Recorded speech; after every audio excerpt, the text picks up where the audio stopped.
হরে কৃষ্ণ সবাইকে। তো চলো আজকে আমরা গার্ডেনে যাব। আর এই যে দেখো আমার গার্ডেনে এটা হচ্ছে 3 নম্বর লাউ। আর এটা হচ্ছে আজকে কেটে ফেলবো, কারণ হচ্ছে লাউ কিছুদিন থাকলেই গাছে কিন্তু খুব তাড়াতাড়ি বীজ হয়ে যায় লাউর ভিতরে। তো সেই জন্য কেটে নিচ্ছি আজকেই, একটু কচি থাকতেই ভালো, লাউটা স্বাদ হয় খেতে। তো আমি আজকেই লাউটা কেটে নিচ্ছি। তো দেখো এত সুন্দর লাউ, একদম খুব লম্বা করে হয়েছে। তো এখন এটাকে আমি রান্না করব। তো চিন্তা করতেছিলাম কি দিয়ে রান্না করি। তো এখানে দেখো আমি রান্না করতে বসে দিছি সব মশলা দিয়ে, তারপর হচ্ছে কাঁচা লঙ্কা আর হিং, তারপর সাম্বার মশলা সব কিছু দিয়ে আমি মশলাগুলো দিয়ে কষাতে বসে দিছি।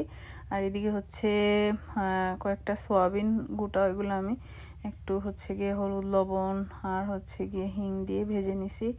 আর একদম মাখা মাখা করে রান্না হবে আজকে। আর ক্ষেতের যে লাউ, গাছের যে লাউ ধরে, এগুলোর টেস্ট কিন্তু খুবই অসাধারণ। বাইরে বাজারের লাউগুলো কিন্তু গাছেই ধরে, কিন্তু বাজারেরগুলোর টেস্ট কিন্তু টোটালি ডিফারেন্ট।